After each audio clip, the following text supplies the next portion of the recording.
Hi. Hi.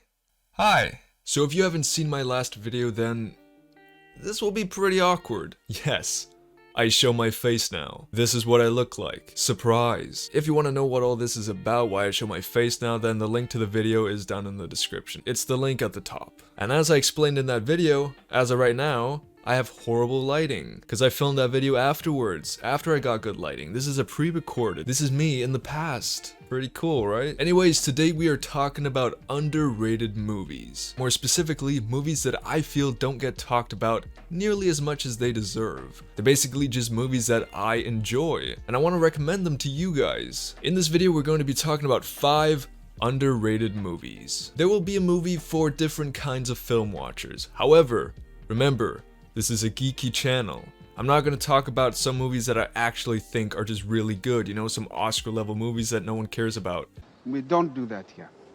Because I gotta make videos for my audience. These are more kind of geeky movies. There's the occasional one that is more indie, more different, more artistic, and I'll talk about those. However, for the majority of these movies, they are action movies, or at least have some sort of thrilling nature to them. So without further ado, let's just get into it. Also, if you like this video, then do tell me down in the comments if you want more, because this can just be a recurring series. Anyways, let's get into it. So first up, we have Kick-Ass. Naughty Daddy! Now some of you guys may know this, because it was quite popular when it came out. However, with Marvel just owning the superhero scene at the moment, and the Snyder Cut having just come out, people kind of forget the more lesser known superhero movies. Because there are some that are more independent from a big universe. Yeah.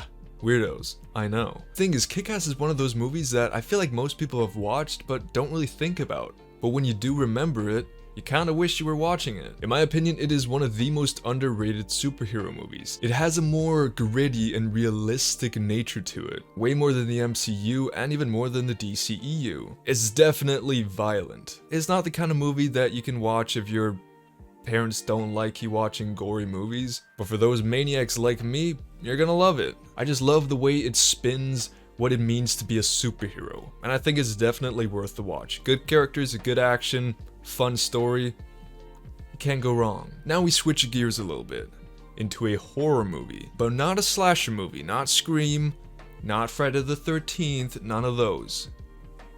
The Orphanage. Now, The Orphanage is an actually scary movie. This is gonna sound like I'm flexing. I'm not. I'm a scaredy cat. But not for movies. There are very few horror movies that legitimately scare me. This one kind of freaked me out. It's just so well made. There's brilliant action. There's a thrilling story. It's a great concept. And when you're watching it, you just want more, even though you can't keep your eyes on the screen. Because it's scary. Not because it's bad.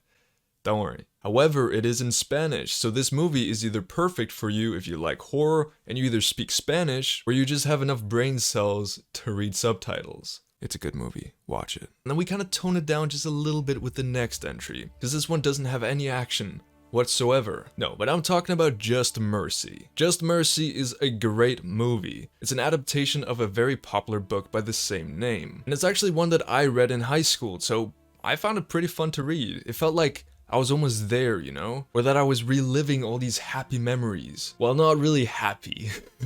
It's not a happy film. It's actually a very sad and depressing story. It's also uplifting, but it's sad. It's such a beautiful story about race and the lacking justice system in America, and I think it's a very important film for a lot of people nowadays to watch. Basically, it gives you a really good understanding of just how deep these racial issues go in society today, but also how recent they are. Black people only got voting rights in America around 55 years ago. And this book, alongside all the racial problems that are happening in it, is set in the 1980s, which is like 30 to 40 years ago. And racial inequality is still so prevalent today. We haven't fixed the issue even after this many years. And it's not just in third world countries. It happens everywhere, even America. Especially America. We all saw just how bad it actually is last year. And listen, this is a message to some of you. Don't let the minority of people who took advantage of the Black Lives Matter movement to burn down stores and whatnot.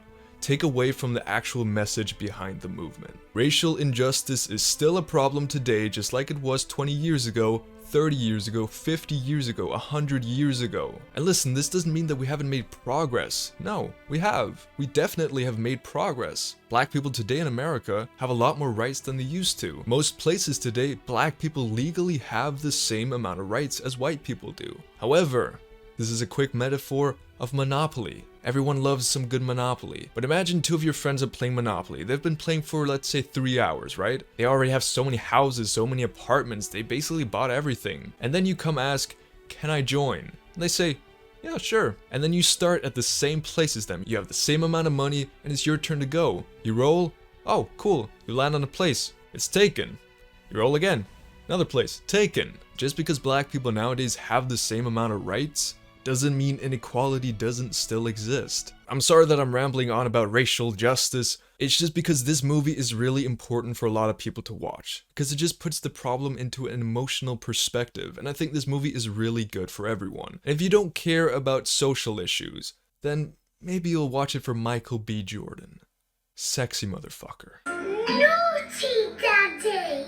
Anyways, on topic of Michael B. Jordan, let's talk about Creed. Of course it has Michael B. Jordan in it again, like I said before, but this time, he's shirtless. I know! And listen, both Creed 1 and 2 are very underrated in my opinion, especially compared to Rocky.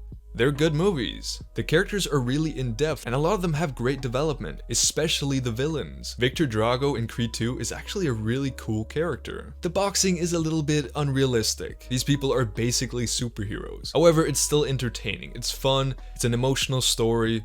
Watch both of them, they're great. And then what kind of a TurfNation video would this be without a Star Wars movie? Listen, Star Wars has gotten me 1,000 subscribers, so I'm not gonna stop talking about it. So in my opinion, the most underrated Star Wars movie is Solo: A Star Wars Story. It's not The Last Jedi as I would have said a year ago, because honestly, a lot more people have started liking that movie. It's become kind of balanced.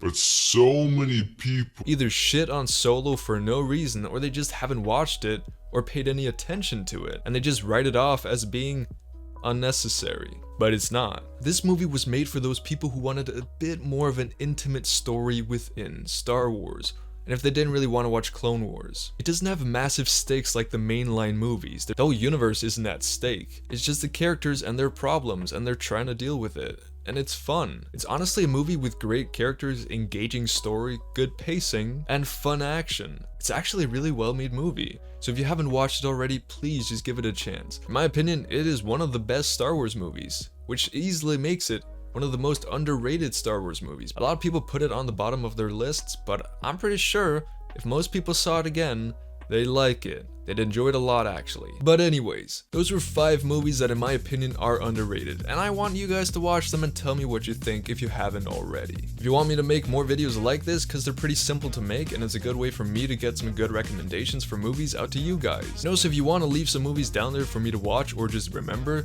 then I could talk about them in another video, in a part 2. But yes, if you enjoyed, please leave a like and subscribe and all that shit. Join my Discord, it's free, it's fun, you can talk to a bunch of people including me.